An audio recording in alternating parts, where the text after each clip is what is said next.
The air bit at her fingertips like it wanted her to disappear. Norelle sat curled on the far edge of the hospital courtyard, her back pressed against a brick wall, her jacket no match for the kind of cold that didn't just sting, it lingered. A stale styrofoam cup of lukewarm tea rested in her palms, its warmth already fading. Her shoes were soaked from melted slush, her knees drawn to her chest, and yet her eyes didn't wander. They were fixed on the glow of the emergency room doors, watching lives rush in and out while hers remained paused. No one looked her way, not the doctors in scrubs, not the security pacing the lot, not even the patients in wheelchairs. She was there, but not really. A shadow against a concrete wall. A heartbeat no one noticed. She had nothing. But what she carried would change everything. Inside the hospital, behind a door most people passed without slowing down, a man lay suspended between breath and silence. His name was Silas Dane. Once, his decisions moved markets. Once, his signature opened doors across the world. Now, machines spoke for him. A steady rhythm rose and fell beside his bed, doing the work his body could no longer manage on its own. No visitors filled the room. No framed photos rested on the side table. No voice called his name. The man who had built empires lay still, untouched by the world he once commanded. Wealth did not follow him here. Status did not sit at his bedside. In that room, none of it mattered. He was simply a man who could not wake, could not speak, could not reach back, unaware that someone with nothing was slowly stepping into the only space that still belonged to him. There's a kind of tired that sleep can't fix.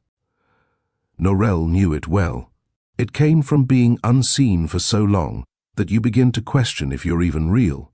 She wasn't always without a home, without a name people remembered, but over time, life peeled pieces off her, until all that remained was a girl with too many memories and nowhere to keep them. She swept floors at night, not for pay, but for permission to be warm.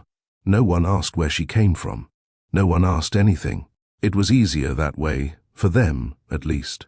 She learned to speak only when spoken to smile only when safe, and when no one saw her, she learned to watch others.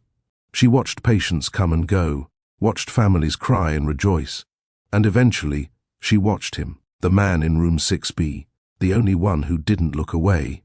Because he couldn't. She never expected anything. Not recognition, not rescue. All she did was sit with him. At first, just to rest her legs. Then because she couldn't bear to see a man so utterly alone. She would adjust his blanket, hum old lullabies, speak softly like someone might answer back. Over time, her words grew bolder. She told him things she'd never told anyone, not because he'd respond, but because he never interrupted. What Norelle didn't know was that something inside him, buried deep beneath the quiet, was listening, not consciously, not with logic, but with something older, deeper, the human part that clings to warmth when all else fades. So, here's the question. What if the person you gave your heart to, when no one else was watching, woke up and remembered you? If you believe in kindness and unexpected love, hit that like button, subscribe, and stay with us until the end. At 7:43 p.m. every evening, Norelle clocked into her shift, not with a card, but with a quiet nod to the janitor who knew not to ask questions. She wasn't on payroll. She wasn't on any list. But she had a mop, a cart, and a rhythm that made her useful enough to ignore. The hospital staff tolerated her, not because of sympathy, but because she never caused trouble. She showed up, kept her head down, and left without asking for favors. In the unlit corners of the city, that was a kind of magic, being allowed to exist without being told to leave. The corridors of the hospital became her second skin. The floors she mopped were more than just surfaces. They were her canvas, her offering, her proof that she was still alive. There was something about the sound of the mop gliding over tile, the squeak of the cartwheels, the faint echo of distant monitors that soothed her. While the world outside rushed and roared, here it was still, predictable, clean. No one knew where she went after the sun came up. If they had asked, they would have learned that she slept in forgotten stairwells, curled behind dumpsters when it rained, or sometimes stayed awake all night, letting her body rest only when her mind could not fight it anymore. But she never shared these things. Not because she was ashamed, but because she knew people often asked out of pity, not because they truly wanted to hear. She had one coat, brown and fraying, 2 sizes too big. She wore it like armor. Her shoes were mismatched, one slightly torn at the heel, the other scuffed from walking miles she never measured. She collected discarded pens and kept a spiral notebook tucked inside the mop cart. It held her scribbles, poems, pieces of her mind she refused to let the cold steal. Her dreams hadn't died. They had only gone quiet. Norelle had once wanted to become a nurse, the kind of woman who spoke gently to children after surgeries, who helped elders cross the hallway, who understood both pain and healing.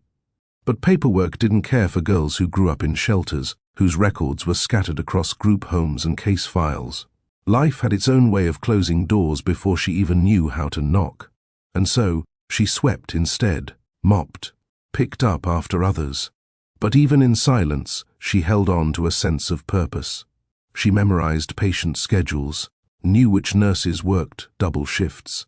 She learned which rooms needed extra care because their occupants had no family to speak up for them.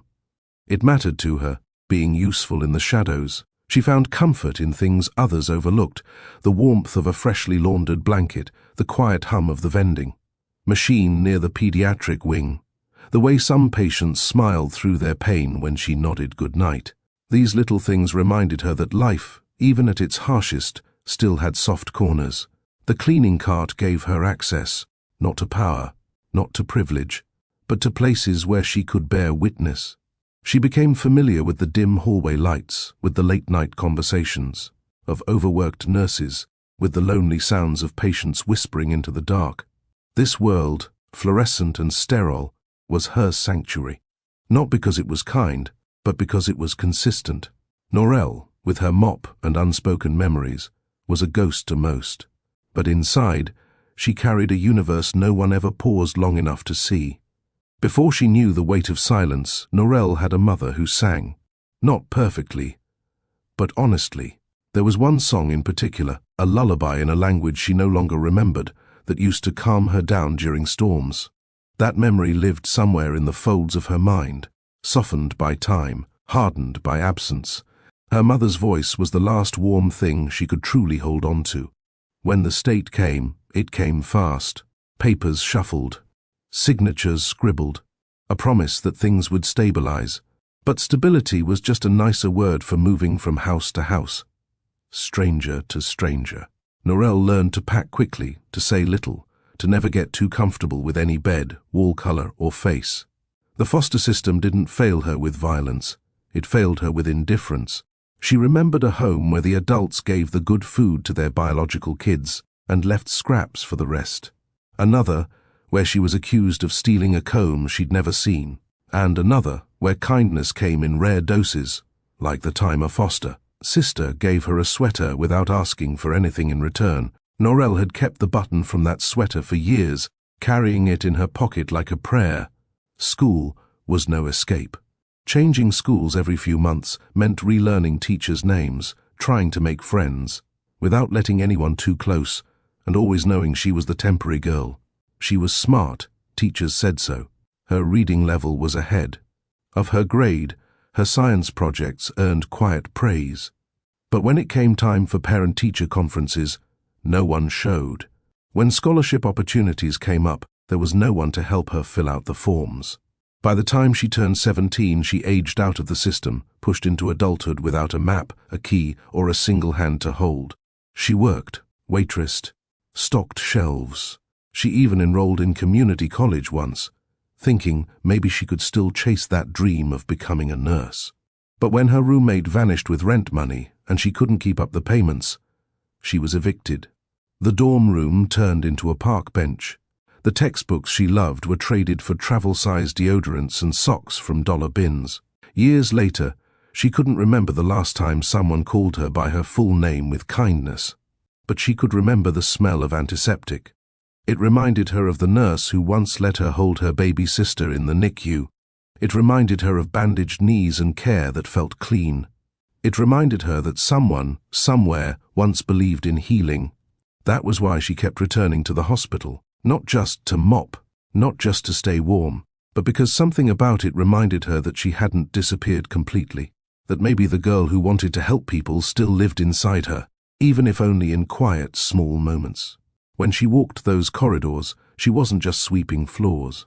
She was reclaiming something, a sliver of the life she might have had, the future that had once seemed possible. No one knew all this.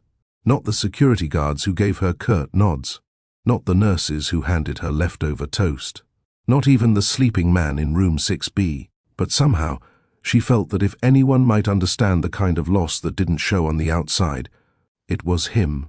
It happened by accident. She was mopping the east wing when the wheels of her cart caught on the uneven strip of tile just outside room 6B. The cart jolted forward, and a half-empty spray bottle clattered to the ground. She bent to retrieve it, and that's when she noticed the door. It wasn't fully shut, just slightly ajar, as if someone had meant to close it but forgot. Most rooms were closed tight by nightfall. This one wasn't. She peeked in. At first, there was nothing unusual.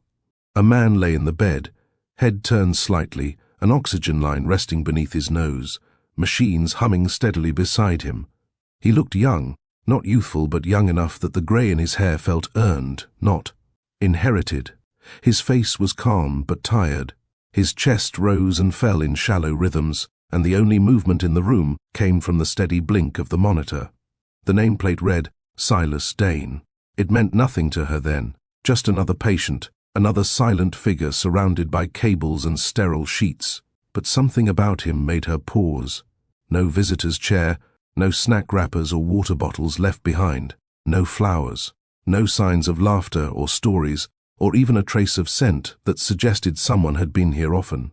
This wasn't a man resting in the care of loved ones. This was someone the world had set down and walked away from. She stood there for a full minute before remembering she still had half the corridor left to clean. But her eyes kept returning to his hand, resting slightly open on the edge of the bed. The way his fingers curled reminded her of her father's hand during the last night. They spent together in the rain, holding her close as thunder shook their car. That was the night he promised they'd find a home. He didn't keep that promise. She reached for her mop and took a step away, then paused. One more glance. A second longer than necessary. That was all it took. The man in room 6B had become more than a patient. He became the first person in months who didn't look through her, even if he wasn't awake to see her at all. She didn't mean to come back the next night, but she did.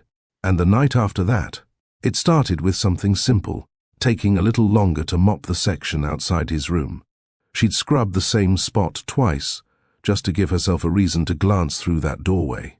He was always in the same position, unmoved, unchanged. But somehow, that stillness became familiar. There was something strange about how alone he was. Not just alone in the sense of no visitors, but in a way that felt hollow. A kind of emptiness that made the walls seem heavier. Most patients had some sign of connection. A scribbled card, a hearth, deflated balloon, even an old coat slung over the back of a chair. Room 6B had none of that, not even a clipboard with rotating names. Just machines, silence, and the faint click of the hallway lights. She asked a nurse once, casually, like someone making small talk, "Does anyone come for him?" The nurse shook her head. "No family. Not that we know of." That answer didn't sit right with her. The more she looked at him, the more she realized she wasn't just curious, she was affected. He reminded her of herself. The stillness, the absence of being missed, the way people moved around you but never toward you. Sometimes she stood just inside the doorway and watched him. She noticed the little things, how his jaw was tense even in sleep, how his lashes cast faint shadows when the lights dimmed, how his pulse quickened ever so slightly during shift changes when the world outside the room stirred. It made her wonder, was he really that far gone, or was something inside still listening? She felt less alone near him. That was the part she didn't say out loud. Norelle had lived with noise for years, noise in shelters, noise in the streets, noise in her own restless head. But here, in this quiet room, there was a kind of peace. She didn't have to speak, didn't have to explain herself. She could just be. He became her habit, her anchor, her question mark. And even though he never moved, it felt like he was the first person who didn't turn away. She didn't start speaking to him right away. At first it was small gestures, a gentle tug to straighten his blanket, repositioning his pillow when the corners were folded awkwardly, wiping condensation from the edge of his water cup, even though no one had touched it in weeks. She moved with care, not out of obligation, but because something about him deserved softness. Then, one night, her voice broke the silence. "Hi," she whispered. It was barely more than breath.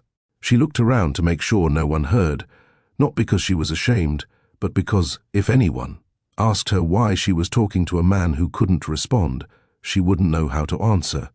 She told him her name first. Then, slowly, piece by piece, she gave him the parts of her story no one else had asked for. She talked about her mother's lullabies, about the time she saw fireflies. For the first time at a camp she only stayed in for a week. She spoke of the bus rides she took to nowhere, of the little girl who shared a granola bar with her once, of how she used to dream, about opening a small clinic in her neighborhood, back when she thought dreams were allowed. Silas, of course, said nothing. His eyes remained closed, his lips unmoved, but it didn't matter. She began to linger longer in his room, staying after she'd finished. Her shift, sitting on the windowsill or crouching beside his bed. She didn't expect a miracle. She wasn't waiting for him to wake up and call her name. She just needed someone to hear her, even if the hearing was one-sided. Sometimes, when the words ran dry, she sang. Her voice was quiet, rough around the edges from years of neglect, but steady. She sang the lullaby her mother used to hum, the one she could only half remember. She made up the rest. It didn't matter. She believed the melody was more important than the words. What surprised her most was how natural it felt. Speaking, singing, being still beside someone who never once made her feel like she was too much or not enough. In that room, Norelle became something she hadn't been in years. Present, whole, heard. By the third week, it was no longer something she stumbled into. It became a ritual, intentional, sacred. Norelle would finish her shift the way she always did, wiping down the staff kitchen counters, collecting the discarded coffee cups from the nurse's station, rinsing out her mop in the back janitor's closet. But before returning the cart and sneaking out through the side exit, she'd stop at room 6B, always last, always quiet. She treated it like a ceremony. First, she would pull her sleeves down past her wrists to hide the peeling skin and chill. Then, she'd slip into the room with the gentleness of someone entering a church. She didn't speak right away. She didn't rush to sit or sigh or move about. Instead, she listened. Listened to the sound of the machine, the soft rhythm of Silas's breathing support. Listened to her own heartbeat, faster here than in the rest of the hospital. Listened to the kind of silence that felt more alive than noise. The space between them changed. She didn't just visit, she showed up. With presence, with thought, with care. She started bringing small things with her. A worn paperback she found in the donation box. A wrapped granola bar she couldn't finish earlier. A flower from the volunteer garden, carefully placed in a plastic cup she pretended was a vase. She never expected him to notice any of it. But something inside her whispered that maybe, just maybe, some part of him did. It was no longer about filling her time or easing her loneliness. It was about being there for someone who had no one, about honoring a life the world had forgotten. She began to hum before speaking. Her voice was steadier now. The fear that someone might walk in was still there, but it didn't stop her anymore. She told herself this was between her and him, that what happened in room 6B each night didn't need to be explained. She wasn't pretending he was awake. She was treating him like he mattered, even if no one else did. It started with stories, not grand tales, but the kind you tell a friend after a long day. "There was a kid at the vending machine who asked me if I believed in ghosts," she said one night, laughing quietly. "I told him I was one." "Another night," she whispered, "someone left a donut on the break room counter. I ate it. I'm not sorry." She didn't expect him to care. But she shared anyway. Maybe because no one else asked about her day. Maybe because she was tired of carrying everything alone. Or maybe because the stillness of that room became the safest place for her voice to land. Norelle began writing notes when she didn't know how to speak the truth out loud. Torn pieces of old envelopes, the back of empty receipts, even the corner of a hospital. Flyer. She'd write something, fold it neatly, and place it beside his bed. Sometimes under the cup, sometimes tucked near his pillow. "Today, I saw a little girl kiss her grandmother on the forehead. It made me cry. Today, I thought about giving up. But I saw the sky turn pink, and it reminded me that endings aren't always bad. Today, I missed someone I never met. Maybe that someone is you." She never reread them, never took them back. Leaving them there felt like giving him pieces of her that no one else wanted. She told him about the old man at the bus stop who offered her half a sandwich, about the child who waved at her from inside a taxi, about the day she found a pair of socks in the donation bin that actually fit. They weren't stories meant to impress. They were real, raw, honest. And in telling them, she realized she wasn't just speaking for him. She was reminding herself that small joys still existed. That hope didn't always arrive loud and blazing. Sometimes it tiptoed in, disguised as the ordinary. These nightly confessions became her lifeline, a place to put the weight of being unseen. And in that dim hospital room, her words filled the silence like a slow, steady light. At first, she told herself it was coincidence. Silas's heart monitor rose and fell the way it always had, steady and measured. But one night, while she was reading aloud from the worn paperback she'd brought, her finger tracing the lines because the print was faint, the rhythm shifted, just slightly, a quicker beat, then back to normal. She froze. Her breath caught, and she held it, afraid that even breathing too loudly might undo whatever she'd just noticed. She leaned closer, eyes fixed on the screen, waiting for the numbers to settle. They did. Calm again. Predictable again. "Sorry," she whispered, unsure of why she felt the need to apologize. "I'll keep my voice down." But it happened again. Not every night, not on command, just enough to make her wonder. Sometimes it was his pulse that reacted when she laughed softly at her own stories. Sometimes it was a subtle tightening of his jaw when her voice cracked. Once, just once, she thought she saw his fingers move. Barely a twitch, so small she could have convinced herself it wasn't real if her eyes hadn't burned with sudden tears. She stopped singing for a few days after that. Fear crept in. Fear that she was imagining things. Fear that hope, once invited, would hurt more when it left. But one night, while she sat quietly beside him, her hands folded in her lap, she noticed something else. His mouth shifted. Not a smile. Not fully. Just the faintest lift at the corner of his lips, so brief she almost missed it. Her chest tightened. She didn't touch him, didn't speak. She simply sat there, allowing the moment to exist without trying to define it. Whatever it was, reaction, reflex, memory, it felt fragile, sacred, like something that needed gentleness more than explanation. From that night on, she paid closer attention. She spoke slower, sang softer. She noticed how his breathing changed when she mentioned her name, how the room felt different when she stayed longer. She never told anyone, not the nurses, not the janitor who nodded at her each night. This wasn't something to share. It was something to protect.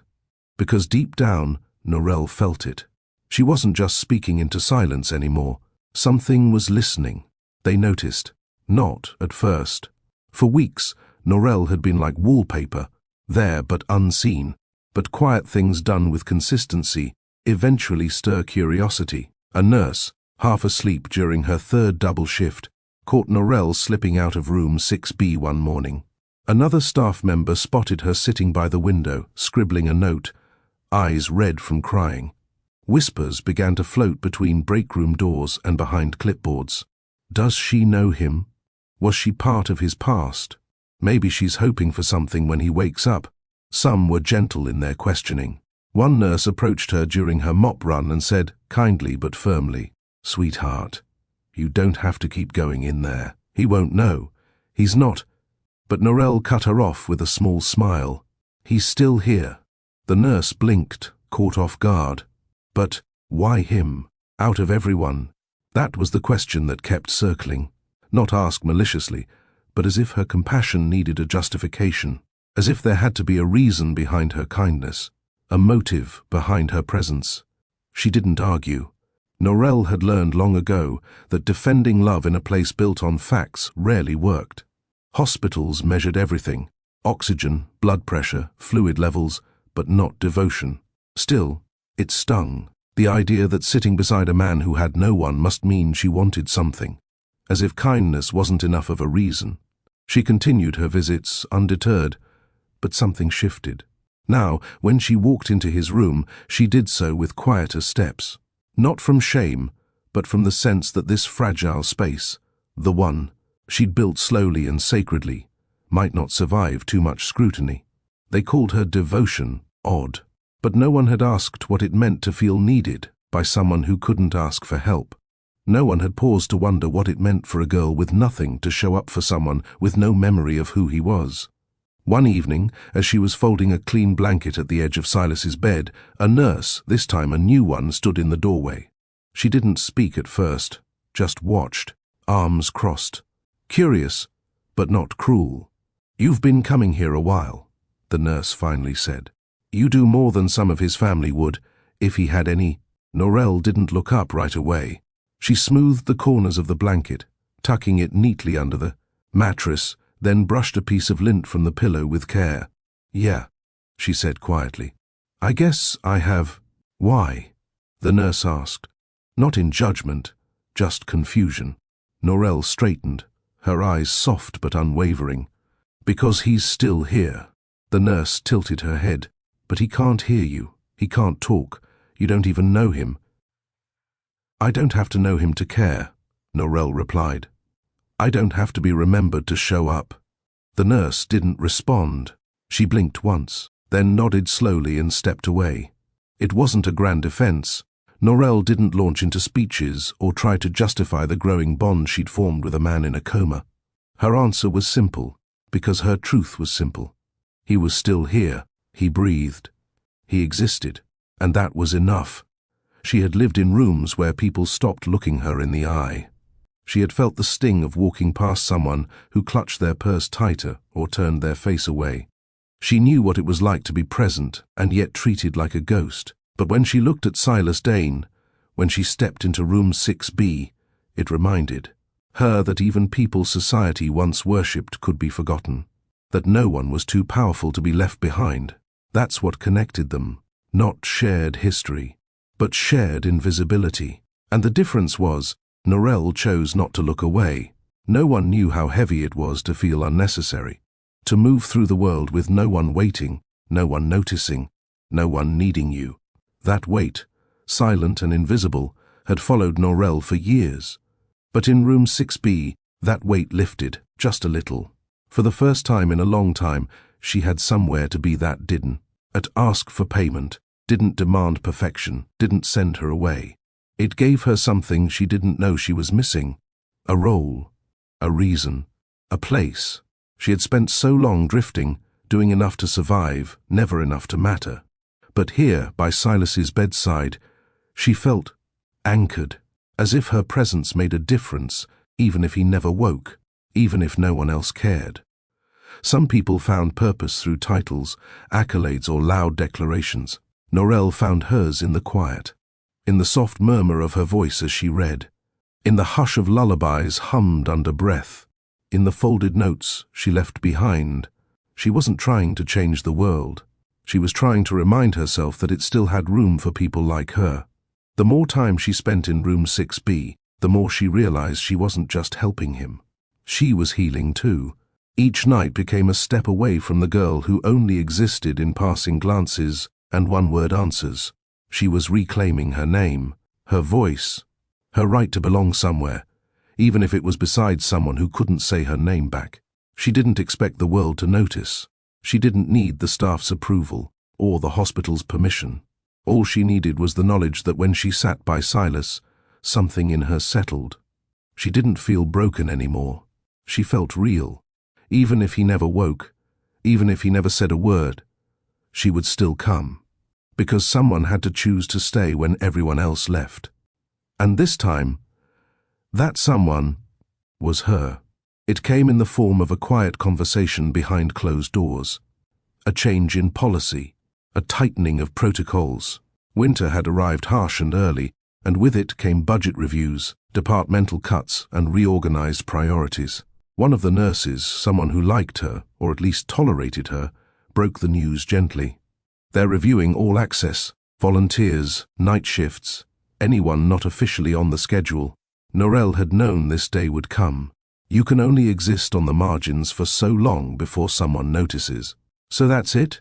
she asked, her voice small but steady. The nurse looked away. "They said you're not essential personnel." That word, essential, hit her harder than she expected. She didn't argue. What was there to say? She wasn't on any official roster, didn't wear a badge, didn't sign in. In the grand system of things, she didn't count. She left the conversation quietly, like she did everything else. No questions, no outbursts, just a nod and a whisper of thanks. But the weight of it pressed on her chest like winter air. She didn't care about mopping floors or wiping counters. Not really. She cared about one room, one man. One reason she'd come back every night, even when her feet ached and her stomach growled. Room 6B had become her anchor, and now she was being cut loose. She waited until the hospital halls fell quiet, before stepping into his room that final night. Everything looked the same, but nothing felt the same. The machines still beeped. The lights still glowed. But her time had run out. She stood by his bed for a long moment, her fingers curled around the edge of the rail. "You won't notice I'm gone," she whispered, her voice cracking. But she would notice. Every night after this would feel colder, because they'd taken away the only warmth she had left. Norelle didn't rush. She took her time, folding the blanket one last time, fluffing the pillow like she had done every night before. She ran her fingers along the edge of the bedside table, wiping away. Invisible dust, pausing at the spot where she always placed her notes. There was one more left in her pocket, creased from how tightly she had held it. She sat down in the chair beside him, the same chair that had molded to her over the weeks, its cushion now permanently dented by her presence. Her knees trembled slightly. The knot in her throat had been building since morning, but she had swallowed it down. Now, it rose with force. "I don't even know if you ever heard me," she said quietly, her voice raw. "But talking to you made me feel like I still existed, like I still mattered." Tears slipped down her face, silent and steady. "I used to think people only stayed for love, but I think sometimes we stay just to believe again. You helped me believe, even if you never meant to." She unfolded the note and placed it beside his hand, smoothing it flat. It read, "I wish I could have known you. Not like this, awake, alive, whole. But even as you are, you gave me more than most ever have. You let me be seen. Even if it was just in my own mind." She leaned in, kissed his forehead, and lingered there a beat longer than usual. "Thank you," she whispered. She didn't look back as she left. Not because she didn't want to, but because if she did, she wasn't sure she could walk away. So she walked with everything she had left, leaving behind only the note, her scent, and a silence full of stories. The door eased shut behind her with a soft click. The room remained still. The quiet hum of machines kept time. The light from the hallway spilled in for a moment, then vanished. And, for a beat, nothing happened. Then, a shift.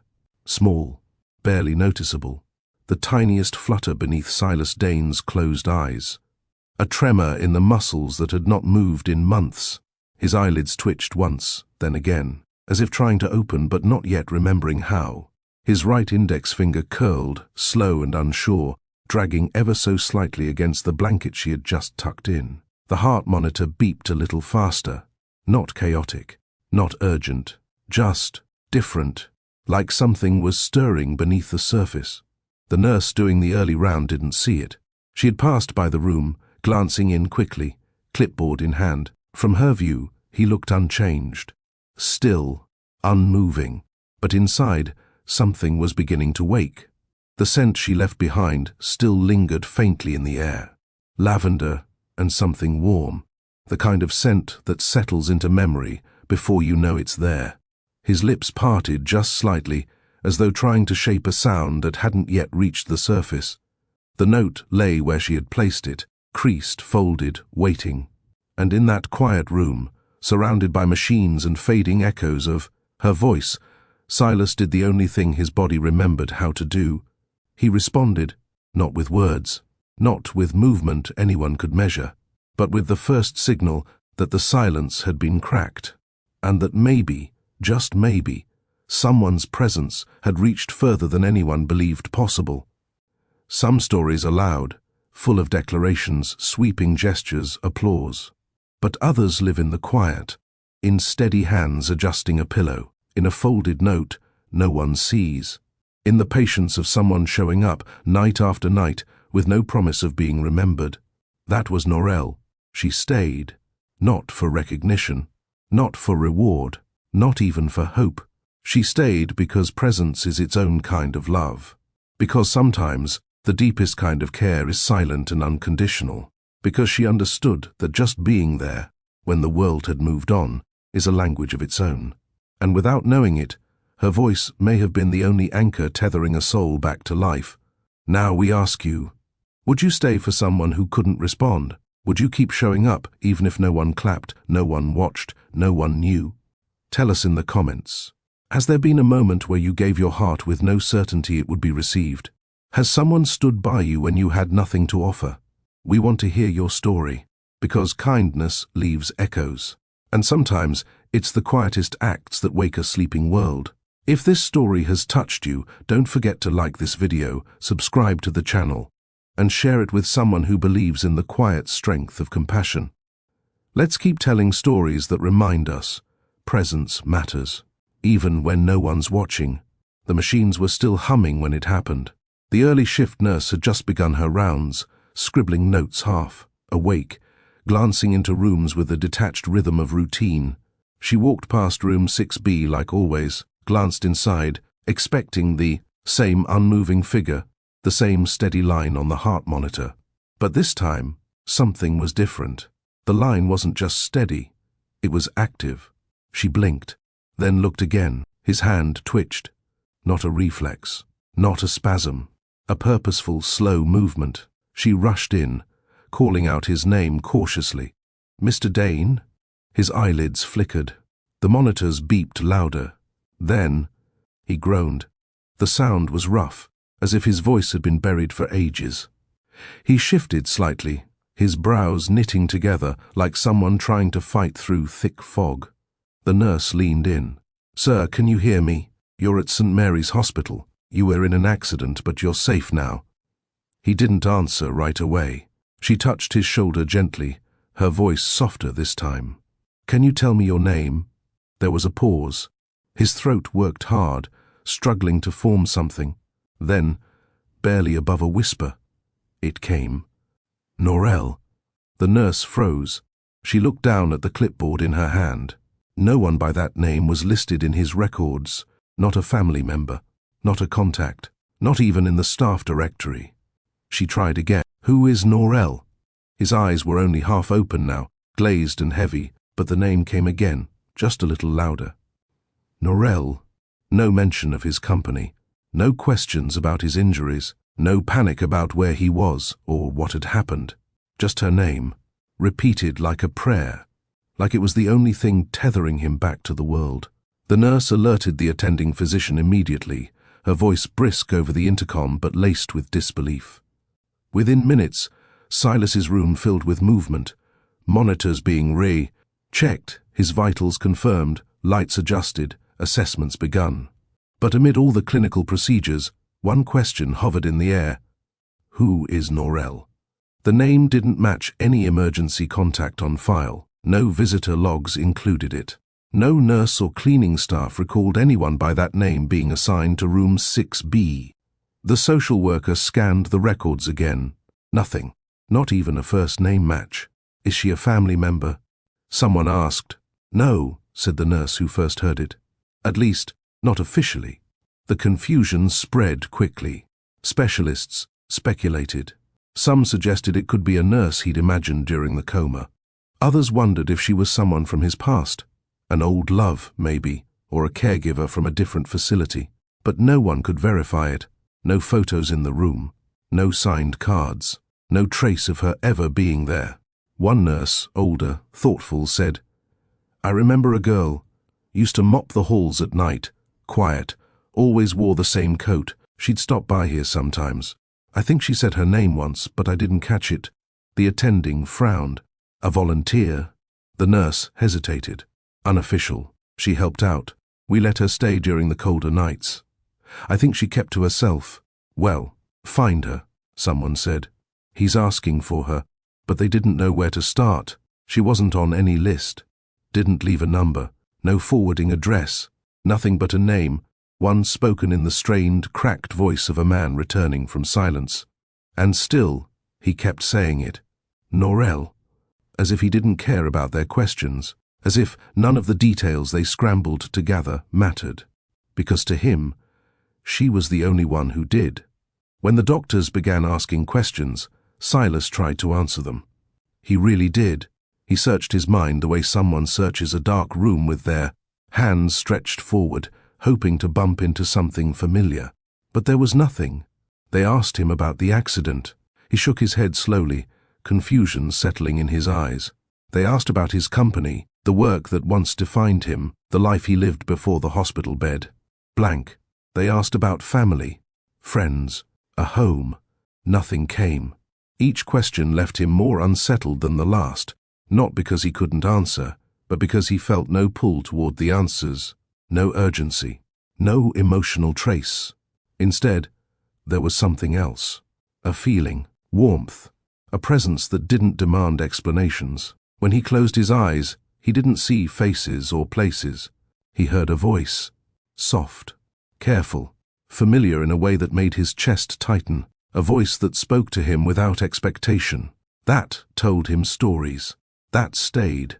I remember someone, he said slowly, his voice hoarse from disuse. She talked to me.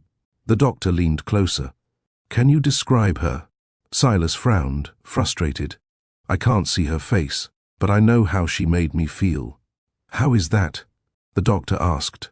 Silas swallowed. Like I wasn't alone. He remembered a hand near his.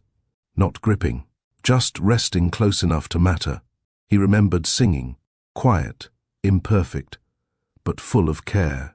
He remembered being spoken to like a person, not a body in a bed.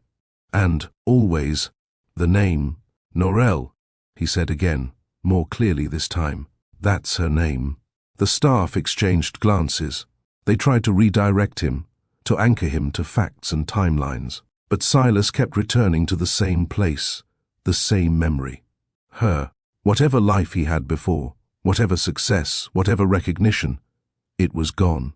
But what remained was the imprint of someone who had chosen him when he couldn't choose anything back. And that, somehow, felt more real than anything else they described. He didn't remember who he was, but he remembered who stayed. And in that fragile moment between forgetting and becoming, that was enough. Once the hospital confirmed that Silas Dane had awakened, word spread fast, not just among staff, but through legal channels, media liaisons, and corporate handlers. The story was remarkable on its own. A billionaire tech mind returning after months in a coma. But what truly unsettled those around him wasn't the memory loss. It was the memory he did have. One name, no context, no surname, just Norel. It became the center of conversation in boardrooms and medical updates alike. His assistant tried to trace it digitally. No former employees by that name, no public ties. The hospital's HR team ran internal lists. Nothing. Volunteers were checked. security footage reviewed. Most nights blurred together, but eventually a nurse confirmed what others had vaguely remembered. The girl in the coat, the mop, the quiet eyes. She was always near room 6B, the nurse said. Didn't cause trouble. Never asked for anything. The hospital staff began reaching out to local shelters, hoping to find her. They spoke to people who didn't have phones, who moved nightly, who were used to being asked questions and rarely told the full truth. It was a dead end until they reached a woman who ran a community kitchen on the south side. "Oh, you're talking about the one with the notebook," she said, smiling. "Quiet girl, real gentle with the kids. She's been coming by for about a week now. Helps without being asked." Norel had traded mopping hospital floors for washing dishes in a place filled with noise and motion, where laughter and spilled soup meant you were still part of something. It wasn't a job. She didn't get paid. But she belonged there in the way she never had anywhere else. She was rinsing trays when the director approached her with wide eyes. "There are people here asking about you." Norel froze. Her first thought wasn't fear, it was disbelief. Because no one ever came looking for her. Not until now. 2 hospital staff members stood in the entrance of the kitchen, professional but visibly unsure. They introduced themselves gently, aware they were stepping into a space not meant for suits and medical tags. When they asked for Norel, a few children turned their heads. One pointed toward the back. She emerged slowly, wiping her hands on a dish towel, eyes cautious. "We're from St. Mary's," one of them said, her brows pulled together. "There's a patient, Silas Dane," the other added. "He's awake. He's been asking for you." For a long beat, Norel said nothing. Her grip on the towel tightened, her lips parted as if to speak, but no words followed. "This isn't a joke?" she finally asked, voice low. The staff members shook their heads. "No, we weren't sure where to find you. He's mentioned your name several times." She let out a breath she didn't realize she'd been holding. Still, doubt clung to her like an old coat. "He remembers me." They nodded. "Only you." The room around her faded into stillness. The clatter of dishes, the playful shouts of children, the low hum of the heater, all softened beneath the rush in her ears. She whispered again, this time barely audible. "He said my name?" "Yes," over and over. It didn't feel real. How could it? She had left that hospital certain her presence had been one-sided. She had cried into silence, walked away from a man who never stirred. And now, he remembered, she moved without thinking. Grabbed her coat, the one with the frayed sleeves, the one that had become a second skin. As they guided her outside, she wasn't sure what to expect. Maybe he'd forgotten again. Maybe they were mistaken. But some part of her, buried deep beneath the ache and doubt, was daring to hope. Just once more, just enough to see for herself if any of it was true. She hesitated outside the door. It was slightly open, just as it had been that first night, when curiosity had pulled her in without warning. Now it stood as a threshold between memory and reality. She could hear the soft beeping of monitors, the rhythmic hiss of oxygen, and something else underneath it all. Her own heartbeat too loud in her chest. The nurse beside her gave a small nod. "He's awake. He's been waiting." Norel stepped in, and there he was, no longer pale and unmoving, no longer lost in stillness. He was sitting up slightly, his frame supported by pillows. His eyes, deep brown and tired, were open, scanning the room with a quiet urgency. They landed on her, stopped, held. Neither spoke. Not right away. It wasn't needed. In those first seconds, the air between them thickened, not with words, but with everything that had been left unsaid. The nights, the letters, the hum of lullabies and whispered confessions. It was all there, in the way his eyes softened, in the way hers filled instantly with tears. She took one cautious step forward. He reached out his hand, slowly, shakily. "Norel," he breathed. That was all it took. Her composure broke. Her lips trembled. Tears spilled, unchecked. She covered her mouth, her shoulders shaking with the kind of release that only comes after holding in too much for too long. "You remember," she whispered. He gave a small nod, his fingers still reaching. I never forgot. She crossed the room in 2 steps and took his hand in both of hers, clutching it like an anchor. It was warm, real, alive. They didn't embrace fully, not yet. The moment didn't demand grand gestures, just breath, touch, presence. For the first time, the silence between them wasn't lonely. It was full, and neither of them needed to speak to understand what it meant. Recovery wasn't glamorous. Silas's body had forgotten how to hold itself upright. His legs trembled with the weight of stillness. His muscles fought against commands that used to come effortlessly. Each morning began with frustration. Each evening ended in exhaustion. But Norelle was always there. She arrived without fanfare, no makeup, no rehearsed lines. Just steady hands, soft encouragement, and the quiet knowing of someone who understood what it meant to rebuild from nothing. She walked beside him through the physical therapy hall, step by dragging, step, watching his knuckles turn white against the parallel bars. His breaths came heavy, shoulders hunched in pain. But he never looked away from her. Whenever doubt crept in, her voice anchored him. You're doing better than yesterday. Even if it's slow, it's still forward.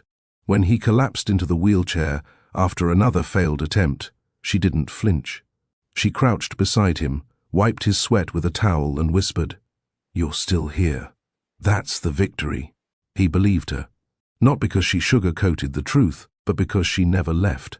They found their rhythm, him relearning balance, her reading him pages of his own past from news clippings and company updates that meant little to him now. They laughed when he failed to recognize his own signature on a press release. He shrugged.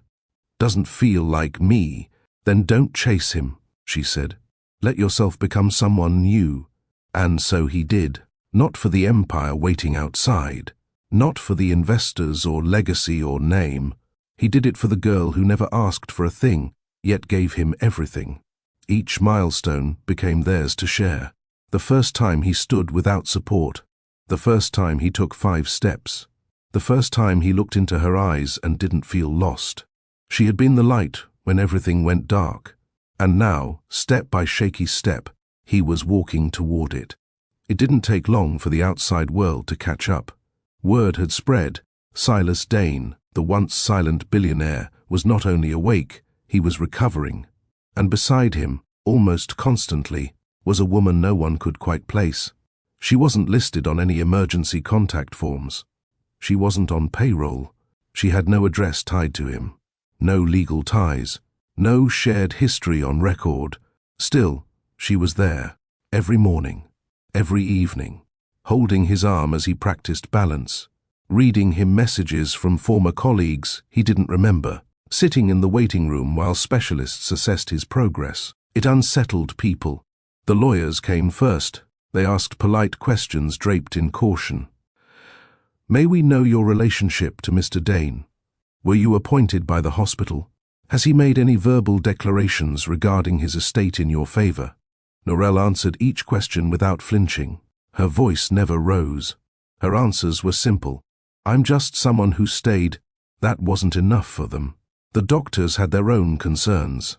They documented her presence, discussed boundaries and psychological influences. One even pulled Silas aside during an exam and gently asked if he felt safe. Silas stared at him for a long second, then laughed, short, dry, disbelieving. "She carried me when none of you even knew I existed," he said. "Of course I feel safe." Still, the suspicion lingered. People are trained to question those who give without expectation.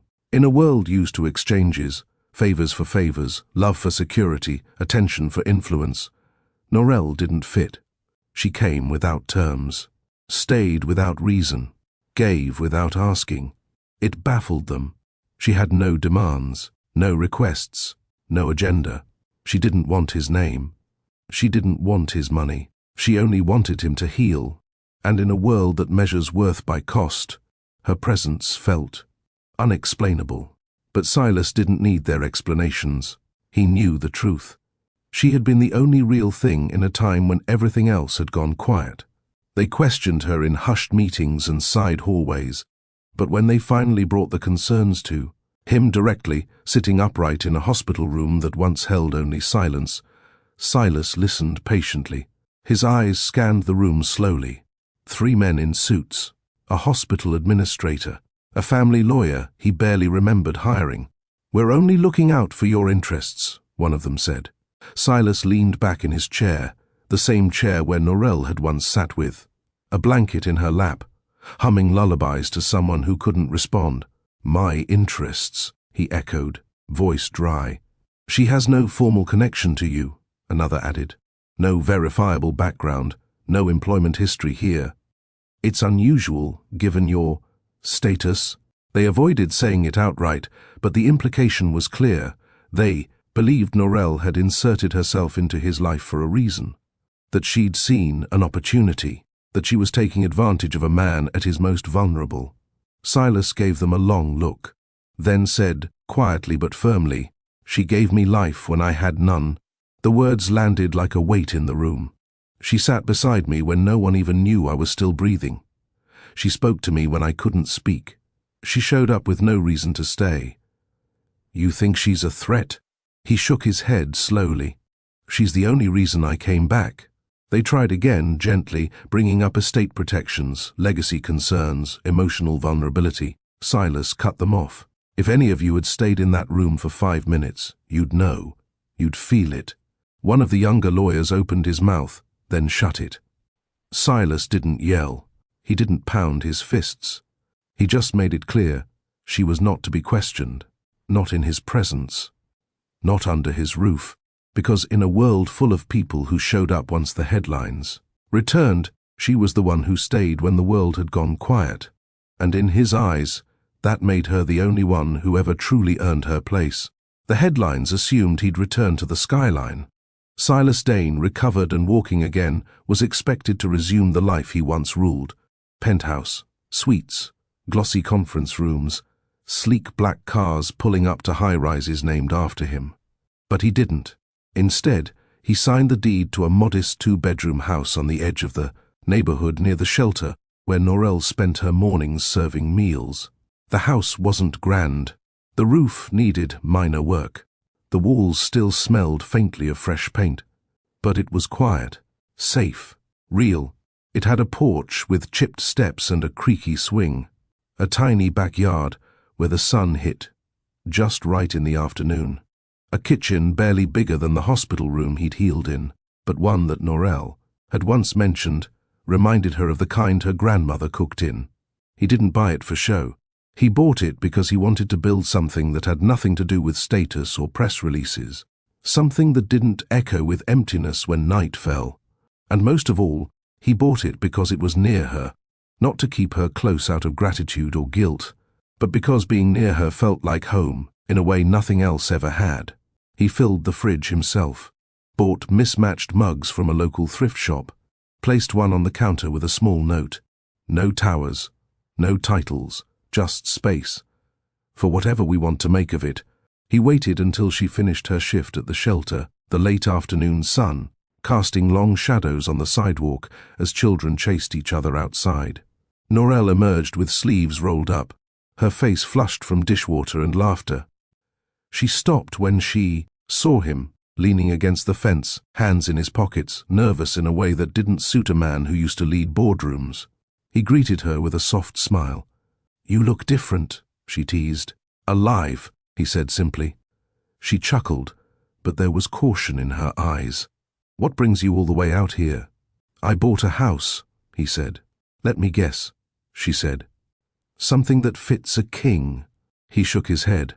"Something that fits 2 chairs and a quiet kitchen." That made her pause. He reached into his coat and handed her a small envelope. Inside was a single key, taped to a note that read, "Not asking you to move in, just asking if you'll build something with me." She stared at the note for a long time. Her fingers curled around the key like it might vanish. "This isn't charity, is it?" she asked, voice low. "No," he replied. "This is an invitation, not to owe me anything, not to be rescued, but to choose me the way I chose you before I could even speak." He wasn't trying to fix her life. He was trying to build a new one, with her in it by choice, not debt. Norelle didn't answer right away. She held the key in her palm for days, tucking it inside the front pocket of her worn-out coat like a question she wasn't ready to answer. The idea of safety, of walls and warmth and someone waiting for her, it sounded beautiful, but it also scared her. She'd spent so long surviving, she'd forgotten what it meant to simply be.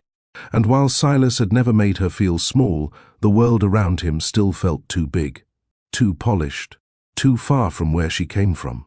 She walked past the little house once, just after sunset. She didn't go in, just stood across the street, watching the porch light flicker on. It looked lived in, not perfect, but steady.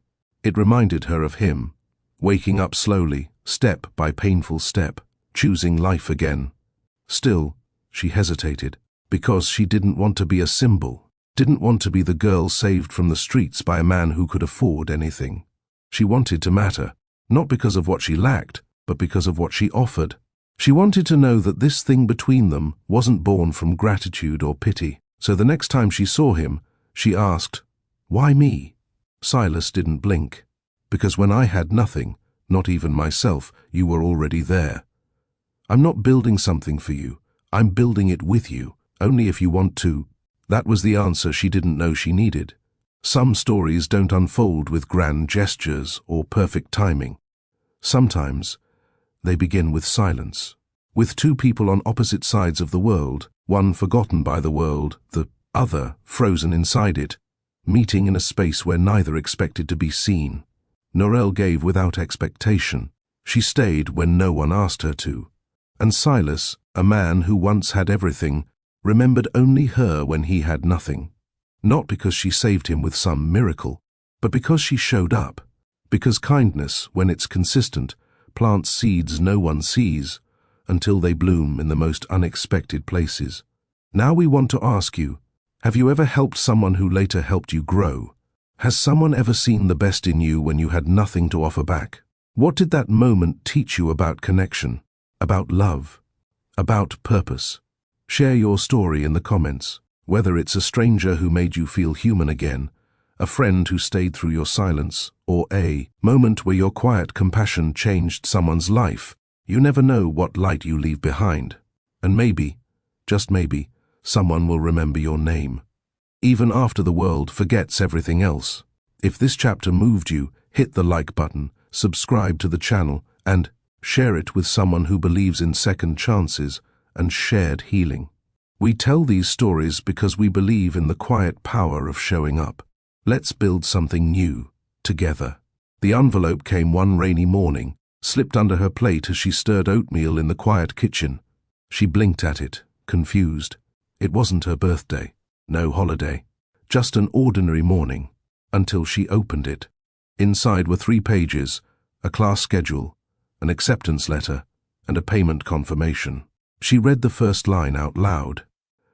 "Welcome to Westmore Community College, School of Nursing." Her hands froze.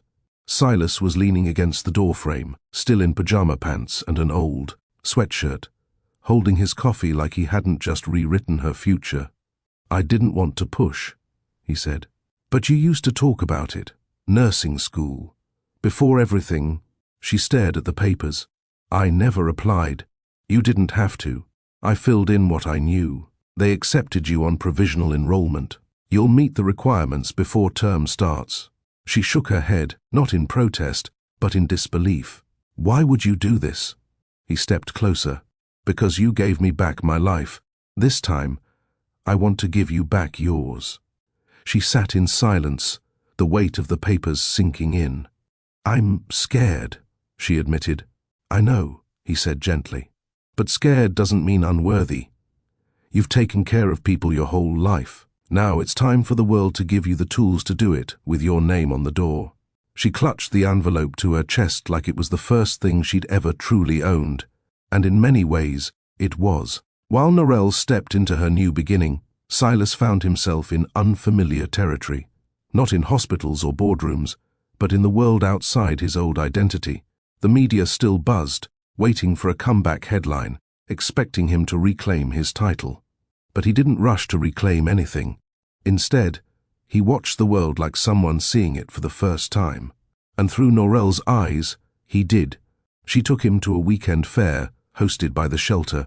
They served food, laughed with volunteers, and handed out supplies to families in need. Silas spent the afternoon holding paper plates and wiping syrup off children's fingers. No one asked who he was. No one cared. He looked at her across the yard, hair pulled back, sleeves rolled, laughing, over spilled lemonade, and felt something stir deeper than pride. It was purpose. She taught him how to exist without performance, without pressure. She showed him how to move through the world without being recognized, yet still being useful. He started small, donating time to a community tech club, helping teens learn coding with donated laptops. He wasn't giving orders. He was sharing skills. It felt right, humble, grounded. Every night, they'd talk about what they'd seen that day. Not in numbers, not in strategy, but in people, faces, moments. One evening, he looked at her mid-conversation and said, "I never knew the world could feel this good." She smiled, tucked her chin, and replied, "It's not the world. It's how you're choosing to see it now."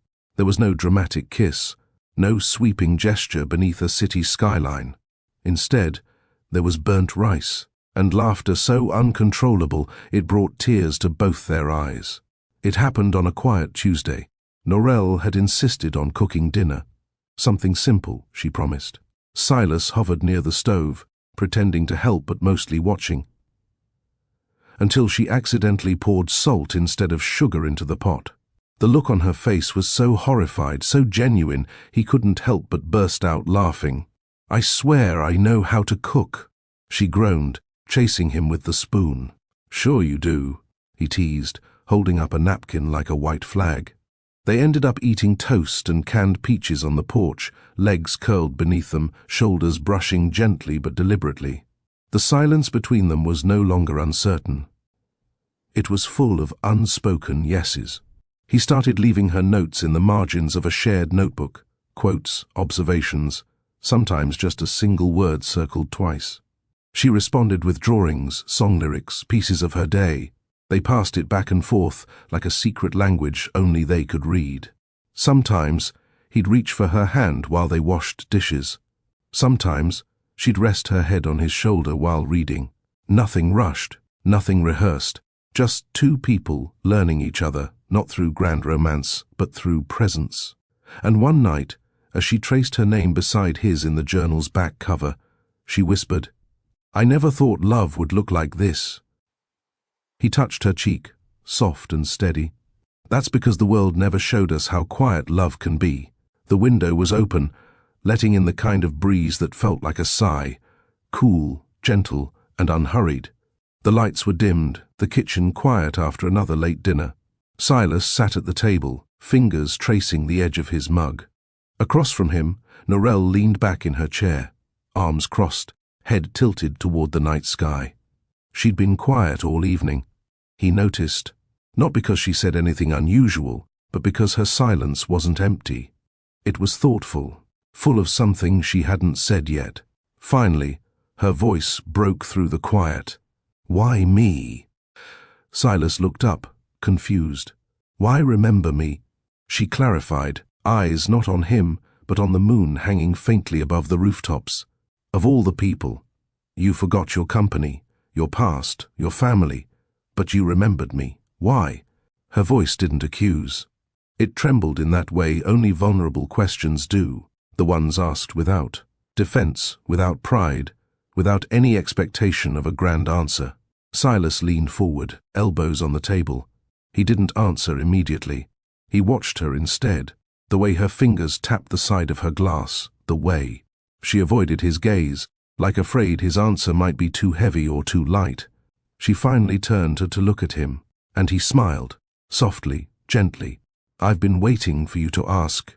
She didn't blink, didn't breathe, because deep down, she had always wanted to know. Not for validation, but for truth, the kind that sits inside a name.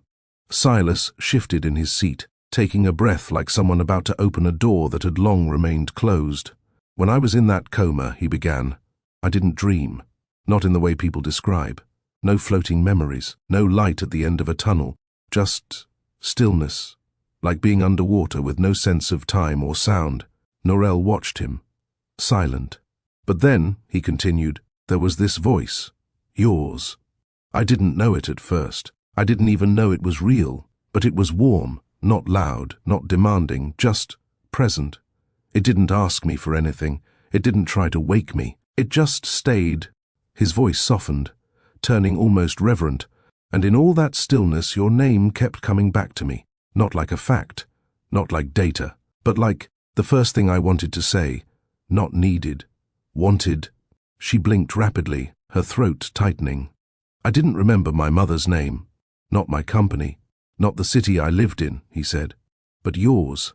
I held onto it like it was the only thing I had left. Why? She whispered. He gave her a look so open, so raw, it felt like the world paused for it. Because it was the only name that ever made me feel safe saying it. The only name that made waking up worth the effort. And for a long moment, she said nothing. Because there was nothing to add, nothing to correct. Just the quiet understanding that in all his forgetting, he had chosen her. He didn't reach for her immediately. Instead, he let the moment breathe, let the truth hang in the air like something sacred, too precious to rush. Across the table, Norel sat completely still.